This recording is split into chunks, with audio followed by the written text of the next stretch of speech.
It's your boy Arnold back with another video. And oh my goodness, the title of this video is one that I can take in so many different directions. There's a word that explains what this is, but I think about so many different examples, so many different scenarios that I could use to explain the impact of it. Okay, so the title of this video, you guys, is called The Silent Killer of Achieving Success. The Silent Killer of Achieving Success. Okay, and the first thing that I think about, I'm just going to use an example, and I want you guys to see, or at least comment down below, if you've experienced something like this before. All right, how many times have you talked to someone about an issue in their life, and you listen to their needs, you listen to the things that they have going on, and then all of a sudden you share with them something that they can do to solve the problem? All right, but then when you share with them the solution, what are some of the things that they may begin to do? Some of you may say they may start to give you excuses, right? They may give you excuses why this wouldn't work or why that wouldn't work. And then all of a sudden, they go right back to complaining about the issue. Does anybody know what I am talking about today? Okay, so the title of this video, you guys, is called The Silent Killer of Achieving Success. If you think about that example that I just gave you, a word that comes to my mind that I want to really bring out here is passivity. Passivity.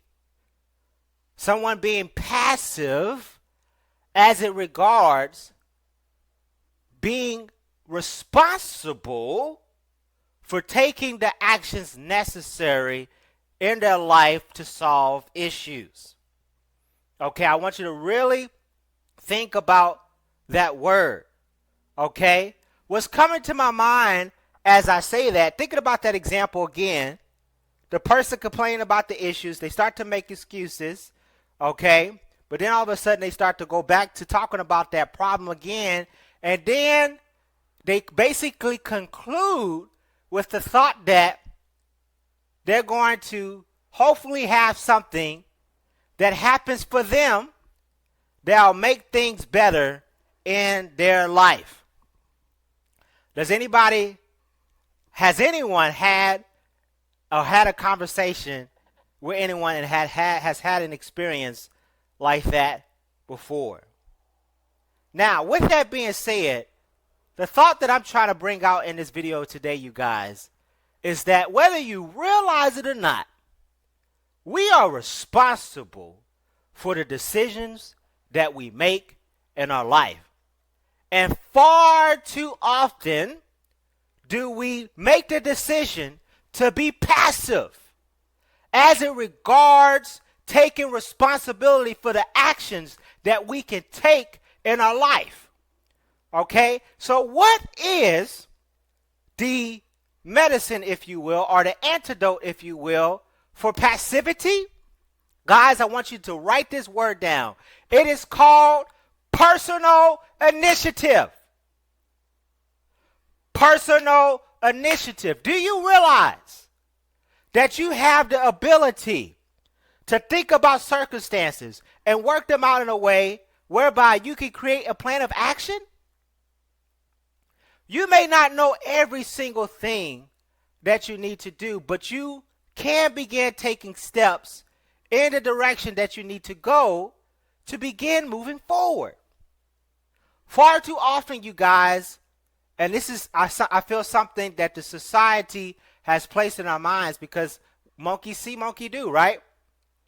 We have seen far too often people complain about an issue, so much so that at the end of the day, all they end up doing is staying right where they are, and if not, things getting worse. Where all the while, they had the opportunity, whether they were receptive or not, to begin moving themselves forward. So with that being said, you guys, the thought that I'm trying to present to you today, and the word of encouragement that I'm trying to give you today, is take personal initiative. take responsibility of your thoughts. And realize that the thoughts that you think are going to create the mindset that you have as it regards to decisions that you can make to change your life. I want you to rewind that again, because that is absolutely powerfully true. Guys, the way you think is going to guide what you see. And the way that you think is also going to guide the actions that you take. But that's your responsibility. Not your mama's, not your daddy's, not society's, nobody else's but yours. That's taking ownership of your life. Are we perfect? No. Do we all need to get checked sometimes? Absolutely. I need to get checked sometimes. But this is a word for somebody. And I'm going to say this too. There's also a spirit of entitlement out here, y'all, like never before. We just feel like everything needs to come to us. Guys, that's not life. That's not how this world works. If you want to achieve something in your life, you need to go out there and get it. Listen to that message by Yesenia Cuellar, y'all. If you haven't seen that video, a very popular and well-known singer he's from Mexico, okay? At 17 years old, she began singing on the radio and touring different television shows. You need to go listen to her word of encouragement. It's powerful. She had the mindset that she was going to go after what she wanted. She didn't just wait for it. She made it happen. So what are you going to do today? Guys, take ownership. Take personal initiative of your thoughts, and realize that you have the ability to do the things necessary as best as you can to move things forward. So with that, I hope you got value in this video. My name is Arnold Brown, and as always, you guys, subscribe so that you can stay tuned for my upcoming videos. And with that, I'll see you guys in the next video.